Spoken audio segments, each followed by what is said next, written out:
Two fantastic people అంటూ 3 exclamatory marks, అంటే ఎంత స్ట్రెస్ చేస్తున్నాడు ఆ వర్డ్స్ని ప్రెసిడెంట్ డొనాల్డ్ జే ట్రంప్. దీనికి పాకిస్తాన్ ప్రైమ్ మినిస్టర్ షహబాజ్ షరీఫ్ కూడా థ్యాంక్ యూ సో మచ్ అంటున్నాడు. I express my deep and profound appreciation for your kind and gracious words. So Trump straight of Hormuz open అయిపోయింది, ఫుల్గా ఆపరేషనల్గా ఉంది. ఎట్ ద సేమ్ టైం వార్కి సంబంధించిన piece talks కూడా almost finish అవబోతున్నాయి. Iran uranium రిజర్వ్స్ని కూడా ఇచ్చేయబోతుంది అంటూ మొత్తానికైతే ఒక 7 స్టేట్మెంట్స్ని ఇటు ట్రంప్ ట్వీట్ చేశాడు. దానిపైన ఇరానియన్ పార్లమెంట్ స్పీకర్ గలిబాఫ్ ఆయన ఇమీడియట్గా రెస్పాండ్ అయ్యి 1 గంటలోనే 7 అబద్ధాలు ఆడాడు ట్రంప్. ఆ 7 అబద్ధాలు కూడా నేను చెప్పే ప్రయత్నం చేస్తానంటూ ఆయన డీటెయిల్గా ప్రతి పాయింట్ని కూడా చెప్పాడు. ఆ ప్రతి పాయింట్, మొదటి పాయింట్ ఒకసారి మనం చూస్తే, ఆ మొదటి పాయింట్లో ట్రంప్ 1 గంటలోనే 7 లైస్ 7 అబద్ధాలు ఆడాడు. అవన్నీ అబద్ధం. వాళ్ళు అసలు యుద్ధాన్ని ఇలా అబద్ధాలతోనే గెలుద్దామని ప్రయత్నిస్తున్నారు. అలాగే పీస్ టాక్స్ని కూడా ఇలాంటి అబద్ధాలతోనే గెలుద్దాం. సోషల్ మీడియాలో కూడా వార్ ఎంత ఇంపార్టెంట్, వార్లో సోషల్ మీడియా ఎంత ఇంపార్టెంట్ అనేది ట్రంప్ దగ్గరే మేము నేర్చుకుంటున్నాము. ఇటు మాట్లాడేది వేరు, చేసేది వేరు. 7 అబద్ధాలను 1 గంటలోనే సునాయాసంగా ట్రంప్ 7 అబద్ధాలను ఆడాడంటూ ఇటు పార్లమెంట్ స్పీకర్ గలిబాఫ్ చెప్పారు. గలిబాఫ్ ఇంకా ఏమంటున్నాడు, గలిబాఫ్ అసలు యురేనియం రిజర్వ్స్ని మేము అసలు సరెండర్ చేసే ఉద్దేశం లేదు. అలాగే ఇరాన్కి సంబంధించిన ఫారెన్ మినిస్టర్ ఎలాంటి స్టేట్మెంట్స్ కూడా ఇవ్వలేదు. మేము న్యూక్లియర్ మెటీరియల్ని ఇరాన్ నుంచి వేరే దేశాలకి ట్రాన్స్ఫర్ చేస్తున్నామంటూ ఎలాంటి స్టేట్మెంట్ ఇవ్వలేదంటూ Iranian parliament speaker చెప్పుకొస్తున్నాడు.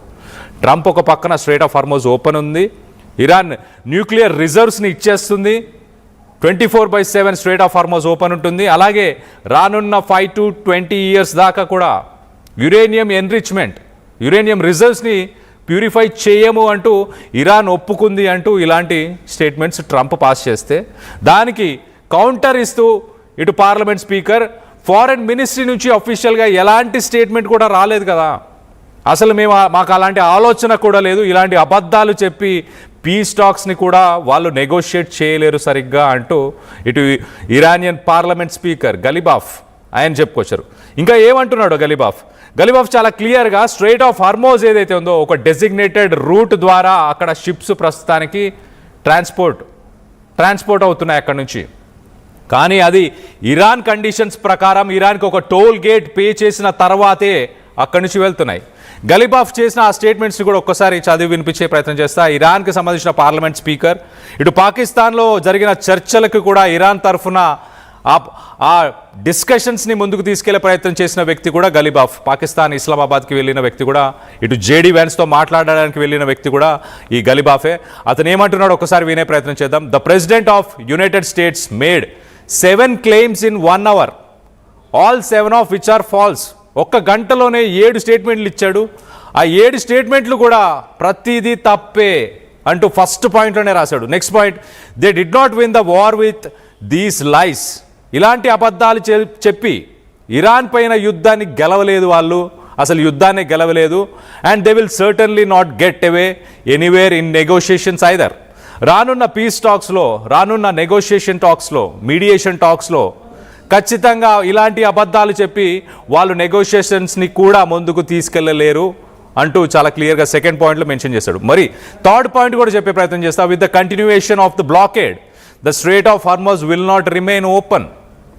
So America strait of హార్మోజ్ని బయట నుంచి బ్లాక్ చేస్తుంది కాబట్టి స్ట్రైట్ ఆఫ్ హార్మోజ్ని మేము కూడా ఓపెన్ చేయట్లేదు, it will not remain open అంటూ చాలా క్లియర్గా థర్డ్ పాయింట్లో ఆయన చెప్పుకొచ్చాడు.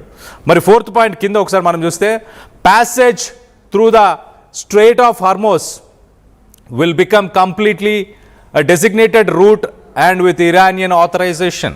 సో చాలా క్లియర్గా ఇరానియన్ ఆథరైజేషన్, ఐఆర్జీసీకి అక్కడికి వచ్చే షిప్స్, వెసల్స్ అవన్నీ ఐఆర్జీసీకి ఆ షిప్స్ మెయిల్ పెడతాయి. మొదటగా ఓ మెయిల్ పెట్టి మేము స్ట్రైట్ ఆఫ్ హార్మోజ్ నుంచి బయటికి వెళ్ళాలనుకుంటున్నాం, లేకపోతే లోపలికి రావాలనుకుంటున్నాం, మాకు మీ పర్మిషన్ కావాలి, ఏ రూట్లో వెళ్ళాలి, ఎలా వెళ్ళాలి అంటూ, అలాగే ఎంత డబ్బు కట్టాలి అని ఐఆర్జీసీని అడిగితే ఐఆర్జీసీ వాళ్ళ షిప్లో ఏం సామాగ్రి ఉంది, ఎక్కడి నుంచి ఎక్కడికి వెళ్తుంది, డెస్టినేషన్స్ ఏంటి, ఈ డీటెయిల్స్ అన్నీ తెలుసుకొని దానికి అనుగుణంగా ఛార్జెస్ వేస్తున్నారు. ఒకవేళ ఒక ఆయిల్ ట్యాంకర్ వెళ్తుంది ఫర్ ఎగ్జాంపుల్ అనుకుంటే, మనం ఆ విజువల్లో చూస్తున్న ఆయిల్ ట్యాంకర్ అనుకుంటే, ఆ ఆయిల్ ట్యాంకర్ అక్కడి నుంచి వెళ్ళడానికి సుమారు ఆ ఆయిల్ ట్యాంకర్లో 2 మిలియన్ బ్యారెల్స్ ఆఫ్ ఆయిల్ ఉంటుంది. సో ప్రతి బ్యారెల్కి $1 ఇప్పుడు ఇరాన్ ఛార్జ్ చేస్తుంది, అంటే $2 మిలియన్ ఛార్జ్ చేస్తుంది. సో అలా షిప్లో ఎలాంటి సామాగ్రి ఉంది దాన్ని బేస్ చేసుకొని మేము చార్జెస్ అప్లికేబుల్ అంటూ చెప్పుకొచ్చే ప్రయత్నం చేస్తారు. మరో పక్కన 4th పాయింట్లో passage through the strait of Hormuz will be conducted based on the designated route and with Iranian authorization. So చాలా క్లియర్గా డబ్బులు తీసుకుంటున్నామని చెప్తున్నారు. అలాగే 5th point, whether the strait is open or closed, the regulations governing it will be there. So strait of Hormuz అనేది open ఉందా close ఉందా అనేది ఆ స్టేట్మెంటు సోషల్ మీడియాలో ట్రంప్ చెప్పడం కాదు, ఫీల్డ్కి వచ్చి వాస్తవానికి అక్కడ ఓపెన్ ఉందా లేదా అనేది డిసైడ్ చేయాలి. ట్రంప్ సోషల్ మీడియాలోనే యుద్ధాన్ని గెలిచేసా అని అనుకుంటున్నాడు అంటూ ఇటు ఇరానియన్ పార్లమెంట్ స్పీకర్ అయితే చెప్పుకొచ్చారు. ఆయన చాలా క్లియర్గా ఇటు ట్రంప్ని అమెరికాలో ఉన్న సిచ్యువేషన్స్ని కూడా మాక్ చేశాడు. ఒక ఫార్ములాని కూడా ఇటు ట్రంప్కు చెప్పే ప్రయత్నం ఇచ్చేశాడు. ఒక ఫార్ములాని ఇచ్చి ఆ ఫార్ములా ప్రకారం రానున్న కొన్ని రోజులు అమెరికా స్ట్రైట్ ఆఫ్ హార్మోజ్ని బ్లాక్ చేస్తే ఒక మ్యాథమెటికల్ ఈక్వేషన్ ప్రకారం స్ట్రైట్ ఆఫ్ హార్మోజ్ బ్లాక్ చేయడం వల్ల ప్రపంచ దేశాలకి ఎలాంటి క్యాటాస్ట్రోఫిక్ ఎఫెక్ట్స్, ఎలాంటి ఎఫెక్ట్స్ ఉండబోతున్నాయి, గ్లోబల్ ఆయిల్ సప్లై, అలాగే మార్కెట్లో ఆయిల్ ప్రైజెస్ మార్కెట్లో ప్యానిక్ అవ్వడం, వీటన్నిటికీ సంబంధించిన ఒక ఈక్వేషన్ని కూడా ట్రంప్కి చెప్పే ప్రయత్నం చేశాడు ఈ గలిబాఫ్. మరోపక్కన అమెరికన్స్ని చాలా క్లియర్గా వార్న్ చేస్తున్నాడు. ఏమని? కరెంట్ సిట్యువేషన్, ప్రస్తుతానికి అమెరికాలో ఉన్న oil prices per barrel per gallon, అమెరికాలో ప్రస్తుతానికి ఆయిల్ ప్రైజెస్ $4 to $5 ఉన్నాయి.